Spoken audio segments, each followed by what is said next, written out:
मैं डॉक्टर विवेक जहांगीर नर्सरी बराड़ा से आप सभी किसान भाइयों का हार्दिक स्वागत करता हूं। आज हम आए हैं मंदसौर जिले में लसुड़िया गांव। सर का इंट्रोडक्शन लेंगे। सबसे पहले परिचय दीजिए अपना। मेरा परिचय दिलीप कुमार, पिताजी का नाम राम प्रहलाद जी पाटीदार, निवासी लसुड़िया, तहसील गरोड, जिला मंदसौर। अच्छा जी भैया से हम अब जो पपीता ये भैया बेच रहे हैं, हार्वेस्टिंग कर रहे हैं, तो किसान भाइयों के लिए क्वेश्चन आता है कि पपीता को पकाना, तो उस बारे में जानेंगे। सबसे पहले इनसे पूछेंगे ये किस प्रकार से पका के बेच रहे हैं, फिर अपन उसकी सही प्रक्रिया जानेंगे। आप जैसे पपीता को मार्केट में ले जा रहे हैं तो किस प्रकार से पकाते हो, क्या है? पपीता एक तो अपना मतलब पकी हुई पपीता ही मार्केट में जाएगी और थोड़े बहुत पट्टे आ जाए वो भी मंडिया वाले ले लेते हैं, लेकिन वो कम से कम 10 रुपए किलो का गायला रहता है उसमें। बिल्कुल बिल्कुल। तो इसको हम नेचुरल तरीके से ही पका रहे हैं अभी। और मंडी में पकी हुई पपीता ही ले जाते हैं। पकाने का तरीका हमारा यह नेचुरली है, उसमें किसी प्रकार का कोई रासायनिक हम डालते नहीं है। कैसे विधि क्या? पट्टे वाली पपीता उठाते हैं और उनको जैसे हमने वो झुरिया बना रखी है, तो किसी प्रकार का कोई डैमेज नहीं। जैसे पपीता तोड़ते हैं अपन तो फिर जमीन पर रखो, फिर वहां से उठाओ वगैरह वगैरह, तो डैमेज होती है, तो नुकसान आएगा। तो झोरिया बना रखी है, उसमें तोड़ी, झोरी में डाली, 8-10 पपीता जितना अपन लोड ले सकते हैं ऐसी कैसी लेके खेत पर ही बना रखा है सिस्टम, तो वहाँ बरसाती में उसको लपेट के रख देते हैं, प्लास्टिक पन्नी में रख देते हैं, ढक देते हैं। हाँ। और 2 से 3 दिन लगभग आप उसको रखते हो। पन्नी उस ढंग से लगा रखी है हमने, सिंगल पन्नी लगाते हैं तो पन्नी पे दिख जाता है। अच्छा, बाहर से ही दिख जाता है कि माल पका या नहीं पका। और सिस्टम ऐसा बना रखा कि अपनी शॉप वगैरह है घर पे, तो वहां जाके लिख देते हैं कि भाई आज इतनी पपीता लगी है, तो अभी 4 दिन में खुल रही है। अच्छा। तो चौथे दिन भले अपन रहे। तो जैसे अमीना में पट्टा दिख रहा है आपको इसमें? हाँ, पट्टा बन अमीना में पट्टा दिख रहा है, कंप्लीट दिख रहा है। और अमीना 24 घंटे अपना 48 घंटे ले रही है। 48। और रेड लेडी 72 घंटे ले रही है। एक थोड़ा समय ज्यादा ले, 2 दिन ज्यादा ले रही वो। 2 दिन। हाँ, ये अमीनो की पपीता है। इसमें इस प्रकार से पट्टा आ रहा है। इस प्रकार से पट्टा आने पर अगर अपन इसको तोड़ते हैं तो ये 48 घंटे में एक्यूरेट फल पक जाता है। लेकिन अभी भी अगर अपन इसको काट के देखेंगे तो ये अंदर से बिल्कुल लाल ही निकलेगी। अमीनो की ये सबसे बड़ी खासियत है कि वो पट्टे वाली भी लाल निकलती है। तो इसको मैं आपको काट के दिखाऊं तो आप भी देखेंगे कि वास्तव में लाल ही निकलती है। रेड लेडी से इसका मतलब ज्यादा, ये देखो आप, पूरी काट के दिखाता हूं मैं आपको। अभी भी खा सकते हैं इस पट्टे वाली पपीता को, अभी भी आप इसको खाएंगे तो आपको लगेगा कि हाँ वास्तव में पक गई यार, ये पूरी तरह से लाल निकलेगी। और अगर 24 घंटे तो आपने इसको रख दिया तो इतनी मस्त हो जाएगी, ऊपर तक भी इसका कलर इतना बढ़िया हो जाएगा कि देखने वाला ऊपर से ही देख के ने लगेगा कि हाँ वाकई में पपीता लाए हैं यार। कलर अच्छा रहता है। किसान भाइयों, पपीता का फल एक ऐसा फल है जिसे क्लाइमेक्ट्रिक फ्रूट कहा जाता है। क्लाइमेक्ट्रिक फ्रूट का मतलब होता है ये पपीता केला पेड़ पे नहीं पकते या पकने की दर कम रहती, इनको हमें क्या करना पड़ता है, पेड़ से तोड़ करके पकाना पड़ता है। जब हम इन्हें पेड़ से तोड़कर पकाते हैं तो इनके पकने की दर बहुत फास्ट हो जाती है। जो काम पेड़ पे 7 से 10 दिन में होगा वो पेड़ से तोड़ने के बाद 1 से 2 दिन में हो जाएगा। अब हमारे सामने क्वेश्चन आता है कि कौन सी पपीता तोड़ने लायक है। तो सबसे पहले तो हम फिजिकली इनको देखेंगे तो जिन पपीता पे पीला पट्टा बन गया है, येलो स्पॉट आ गया है, तो वो मैच्योर्ड हो गई है, या लगने के 135 से 140 दिन हो गए हैं तो मैच्योरेशन स्टेज में वो आ गई है। रेड लेडी का पौधा लगाने से 7 महीने बाद पपीता टूटने लग जाता है और अमीना लगभग 8 महीने में टूटने लग जाता है। सबसे पहले पीला पट्टा देख लिया। अगर वो भी हम समझ नहीं पा रहे तो हम नाखून या किसी निडिल से चेक करेंगे। अगर नाखून निडिल लगाएंगे, निडिल लगाने पर अगर दूध आता है तो पपीता कच्ची अवस्था में, और दूध की जगह फ्लूइड आता है, तरल पदार्थ निकलता है, या दूध आ रहा है वो बिल्कुल नीचे फ्लो नहीं हो रहा है, तो पपीता पकने की स्थिति में आ गया है। तो उसको हम हार्वेस्टिंग करेंगे, तोड़ेंगे। जैसा कि भैया ने बताया कि वो नीचे नहीं रखते हैं, तो आप पत्ते वगैरह इसके रहते हैं उस पर रखिए, उस पर मिट्टी वगैरह के कण नहीं लगना चाहिए। अगर स्क्रैचिंग आएगी तो पपीता डैमेज होगी। उसके बाद क्या होगा, इसको हम तोड़ के ले जाके जो इथाइलिन की एक पुड़िया आती है, इथाइलिन की पुड़िया को पानी में भिगोएंगे। उन सब पपीता जो हमने तोड़ा है उसको पेपर में लपेट कर एक जगह रख देंगे और इथाइलिन की पुड़िया प्रति 30 किलो के हिसाब से पुड़िया हम बीच में रख देंगे और पूरे को कवर कर देंगे पाल से।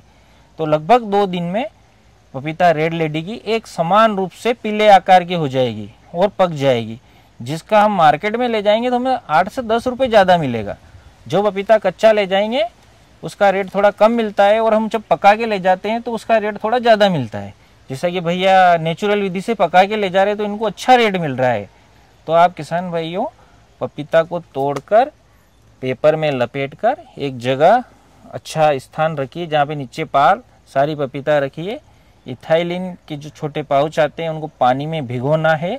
पपीता के बीच में 30 किलो के हिसाब से वो पाउच रखना है और वापस उसको कवर अप कर देना है और 1 से 2 दिन के लिए उसको दबा के रखिए। और चेक कर सकते हैं अपन बीच में, चेक करने पर जब वो एक समान रूप से पीले आकार की हो जाती है तो हम उसे मार्केट में ले जाने के लिए तैयार हैं।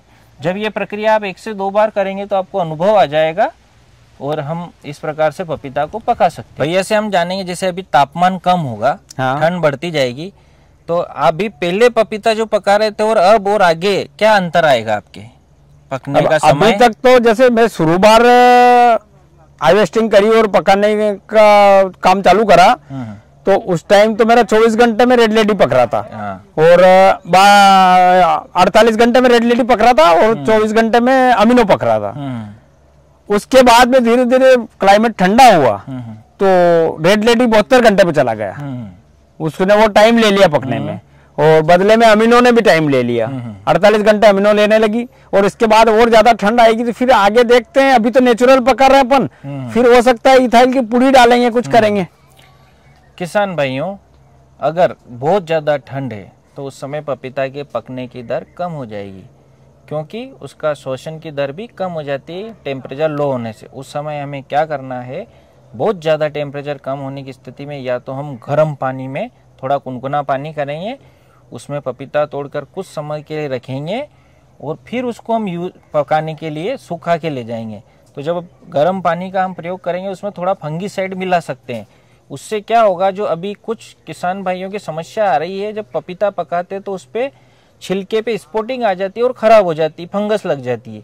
तो एक समस्या वो आपके सोल्व हो जाएगी। कुनकुने पानी में थोड़ा फंगीसाइड साफ डालिए, कार्बेंडाजिम मैंकोजेब, थोड़ा समय रखिए कुनकुने पानी में और फिर उसको ड्राई सुखाइए, वो पेपर में लपेट कर फिर रखिए। तो ठंड में भी आपका 2 से 3 दिन में पपीता पक जाएगा। भैया से जानेंगे, जैसे पीले पट्टा बनने की हम बोल रहे हैं कि पीला पट्टा बनना है और तोड़ना है, तो भैया का 3-4 वर्षों का अनुभव है, तो पीला पट्टा किस प्रकार से आप देखते हो? हाँ, मैं भी इस चीज का आपसे जिक्र करना चाहता था।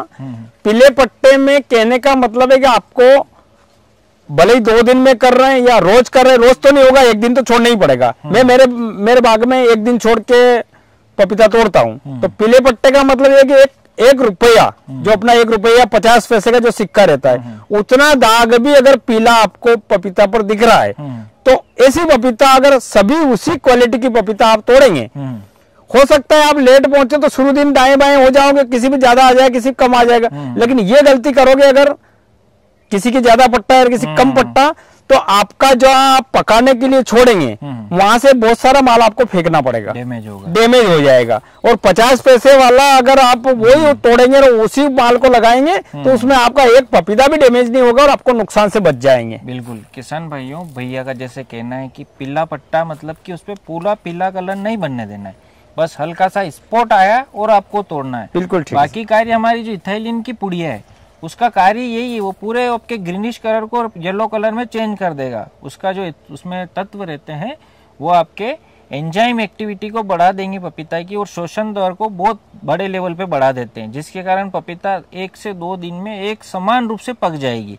तो आपको जब चयन करते हो तो बहुत ही महत्वपूर्ण रूप से ध्यान रखना है कि बस हल्का सा स्पॉट आना चाहिए, पपीता ज़्यादा पीली नहीं होना चाहिए। भैया ने काफ़ी अनुभव किया, क्योंकि इन्होंने जब पकाई तो कुछ पपीता इनकी खराब हो जाती थी, कुछ पपीता पक जाती थी तो नुकसान होता था। फिर इन्होंने देखा कि बस हल्का सा स्पॉट बना और ये पपीता तोड़ लेते थे और फिर पका देते थे। उसके बाद भी पपीता अपने को एक पहले हम ढेर लगा के रखते थे कम से कम 2 फीट ऊंचा लगा दिया। अब जगह तो अपने पास बहुत है, लेकिन 2 फीट ऊंचा क्यों लगा रहे हैं? उस चीज को समझ ही नहीं पा रहे थे भाई। एक जगह लगा दी, ढांकने में अच्छा रहेगा, गर्मी अच्छी लगेगी, वो तरीका भी मेरे को गलत लगा। क्योंकि बड़ा ढेर रहेगा तो नीचे वाली पपीता स्वाभाविक ही खराब होगी। और आप पपीता लगाएं, जगह ज्यादा ले लो। सभी पपीता को मेरे लगाने का तरीका ये इस ढंग से रखता हूँ मैं। सारी पपीता खड़ी खड़ी खड़ी खड़ी रखता हूँ, पूरी पकी हुई यहाँ तक आएगी। ये टूंच भले थोड़ी सी हरी दिखेगी आपको, बाकी पूरी पीली दिखेगी। बिल्कुल। और एक एक पपीता लगाएंगे आप तो उसमें आपको नुकसान नहीं आएगा। पपीता का वजन भी एक दूसरे पे गिरेगा तो भी डैमेज होगा। रेड लेडी में थोड़ा कम होता है, उसका छिलका मोटा है, लेकिन जैसे अमीनो में बहुत दिक्कत आती है। उसमें आपको इन समस्याओं से बचना है तो एरिया बढ़ाइए, एरिया बढ़ा, ढेर नहीं बढ़ाना। हाँ। अपने को थोड़ा सा एरिया बढ़ाना है, उसको समान रूप से गर्मी लगेगी। तो एरिया अगर हम समान रूप से बढ़ाते हैं तो एक समान रूप से बिना दबाव के पकेगी और उस पर दबाव नहीं लगेगा तो सुरक्षित रहेगी। किसान भाइयों, उत्पादन करना और मार्केटिंग करना दोनों चीजें अलग है। बेचना एक कला है जो आपको अनुभव के आधार पे आएगी। भैया का कई सालों का अनुभव है। ये जो आप बातें बता रहे हैं इनको आप बहुत ही बारीकी से फॉलो कीजिए, तभी आप अच्छा पैसा बना पाएंगे, वरना आप घबरा जाएंगे। बेचना, पुनः बोल रहा हूं मैं, बेचना एक कला है। कला हमें अनुभव से आती है और अनुभव जो भैया बोल रहे हैं इनके अनुभव का आप फायदा उठाइए। साथ ही भैया से पकाने की प्रक्रिया जानेंगे। जैसे भैया ने ये प्रक्रिया कर रखी है, ये देख सकते हैं पपीता पकाने के लिए जो ये आप देख रहे हैं किस प्रकार से भैया ने पका रखी, तो इसकी जानकारी लेंगे अपन। हाँ जी। पपीता पकाने के लिए जहाँ तक मेरा अनुभव है, अपने को नेचुरल ही पकाना चाहिए। प्लास्टिक में पपीता बढ़िया पक जाती है। हल्के पीले पत्ते वाला माल उठा लो आप, और पपीता के जहाँ तक प्रयास रहे पपीता के खेत में ही लगाएं तो अच्छा है। और अगर आप दूसरी जगह लगाना चाहे तो वहाँ छाया का होना अति आवश्यक है। बिल्कुल तेज धूप में न लगाएं, क्योंकि पन्नी अपन ऊपर डालते हैं तो पन्नी से पपीता जलने का डर रहता है, तो उस चीज़ का ध्यान रखें। मेरे यहाँ तो ऑलरेडी छाया है, तो पीपल का झाड़ है, तो इसके नीचे ही मैं पकाने का काम करता हूँ। सारा प्रक्रिया कैसे क्या करते हैं? सबसे पहले जैसे आपने पपीता तोड़ी, उसके बाद डायरेक्ट आपने नीचे कुछ बिछा रखा है इनके? हाँ, नीचे वो डाल रखा है ना, पाल डाल रखा है, नीचे पाल है। हाँ। फिर ये पपीता आप एक समान रूप से जमा देते हैं? एक समान रूप से जमा देते हैं, और ऊपर पूरा पेपर से कवर कर लिया। हाँ। और मैं आपको इसमें एक चीज और दिखाना चाहूंगा, ये अमीनो का लगा हुआ है, और इसमें थोड़ा आप पास लाके दिखाओ। ये 48 घंटे की वैरायटी है, 48 घंटे में ये अमीनो पक जाएगा। और वो है 72 घंटे की, रेड लेडी 72 में पकेगी। लेकिन इसमें मैंने 3 रेड लेडी डाल के भी दिखा रखा है ये, कि वास्तव में ये आज इसको कल सुबह 48 घंटे पूरे हो जाएंगे, लेकिन ये रेड लेडी अभी का अभी हरा का हरा ही है, इसको 72 घंटे चाहिए। इसलिए अपने को रेड लेडी अलग डालना है और अमीनो अलग डालना है, क्योंकि दोनों का समय अलग अलग है। बिल्कुल किसान भाइयों, वैरायटी के ऊपर भी पकने की दर निर्धारित होती है। तो भैया ने जो अमीना है जल्दी पकता है उसका अलग पकाने का सिस्टम बना रखा है, और रेड लेडी का अलग, ताकि जब इसको ओपन करेंगे तो अमीना एक समान रूप से पक जाए, एक समान रूप से पक जाएगी। इन्होंने पारदर्शी ये थैली ले रखी, इसमें बाहर से दिख भी जाता है। ये देख पा रहे हैं अपन, पीले कलर की बन गई, और 3 जो रेड लेडी रखी थी वो हरी है। नहीं, मेरे अनुभव में ये पारदर्शी थैली ही आप लगाएं तो ठीक रहेगा, क्योंकि एक बार अगर आपने इसको खोल दिया तो फिर अगर पपीता नहीं पकी तो बिल्कुल नहीं पकेगी। भट्टी में से कच्ची निकल गई तो कच्ची ही रहेगी, आप दूसरे दिन डालेंगे तो सड़ेगी। अच्छा, इसलिए आप पारदर्शी डालें तो आपको बाहर से दिख जाएगी पकी नहीं पकी। बिल्कुल बिल्कुल बिल्कुल। ये देख सकते हैं भैया ने बहुत ही अच्छा सिस्टम बनाया हुआ है। एक बाहर इन्होंने बड़े लेवल पे पकाने का भी कर रखा है, शेड नेट में। कुछ पपीता यहीं पे पका देते हैं, वो इथाइलिन के पुड़िया से बड़े लेवल पर, और ये छोटे लेवल पे इन्होंने जैसे जैसे जो माल आता है नेचुरल, ये देख सकते हैं। बहुत ही बढ़िया, बेहतरीन। भैया एक नंबर खेती करते हैं। लास्ट में भैया का अनुभव लेंगे। बगीचे का बातचीत हुई लंबी चौड़ी काफ़ी, अब पूछेंगे उनसे कि कैसा क्या अनुभव रहा ओवरऑल, और नए किसान भाइयों से क्या कहना चाहोगे आप? देखो, मैं नए किसान भाइयों से यही कहना चाहूँगा, मैंने पहले भी कहा कि अपने को फसल चक्र तो अपनाना ही चाहिए, लेकिन फसल चक्र में यूँ पानी अगर भरा हुआ रहता है एक जगह, उस हिसाब से भी नहीं चलना चाहिए। बहते हुए पानी के साथ चलना चाहिए। मतलब जिस प्रकार से पानी बह रहा है तो अपना मान लो जो सिस्टम चल रहा है, भले वो राजनीति से देखो, किसानी जीवन से देखो, आपके आगे वाला या आपके पड़ोसी किसान कोई भी आगे चल रहा है, आगे निकल रहा है, तो कैसे निकल रहा है उसके साथ बहना सीखो। अगर वो बागवानी से आगे निकल रहा है तो आप भी उसके साथ बागवानी की तरफ जाएं। ऐसा नहीं कि सुबह उठ के गए खेत पर और शाम को घर आए, वो तो भरे हुए पानी के गड्ढे की समान हो जाएगा, तो गड्ढे का क्या हाल होता है ये तो आप लोग जानते ही हैं। बहते हुए पानी के साथ चलना सीखो, जैसा भी जमाना चल रहा है तो जो मांग है समय की उस हिसाब से फसलें लगाना स्टार्ट करो। तो मेरा अनुभव तो ये है कि व्यवस्थित फसलें लगाओ तो उससे प्रॉफिट अच्छा होगा। भैया का यही कहना है, एक विजन रखिए, एक लक्ष्य रखिए और नवाचार के साथ आगे बढ़ते रहिए। रुके हुए पानी की तरह रहेंगे तो रुका हुआ पानी खराब हो जाता है। बहते हुए फ्लो में पानी की तरह चलिए, अच्छी कार्य करते रहिए, क्योंकि जिन चीज़ों ने परिवर्तन नहीं किया वो आज दुनिया से विलुप्त हो गई। जैसे कि बड़ी बड़ी कंपनियां, नोकिया, एम्बेसडर कार, जब अन्य मोबाइल वाले अपने मोबाइल में कैमरा लगा रहे थे, टच स्क्रीन बना रहे थे, उस समय नोकिया मोबाइल ने वो चीज़ें ध्यान नहीं दी। पूरे विश्व में 97% मार्केट पर नोकिया का कब्जा था, जो आज 2 से 3% भी नहीं रहा है। तो यही भैया अभी चर्चा कर रहे थे कि उन बड़ी कंपनियों ने परिवर्तन नहीं किया तो वो भी इस प्रतिस्पर्धी दौर में टिक नहीं पाए, तो हम तो फिर किसान हैं, कैसे सोयाबीन के भरोसे टिक पाएंगे? कि खर्चा बढ़ता जा रहा है तो हमें कुछ ना कुछ नया करना पड़ेगा। पहले के हमारे बुजुर्ग लोग थे वो रिस्क कम लेते थे, उनको डर रहता था। अब रिस्क लेने जैसी स्थिति है तो आप रिस्क लीजिए।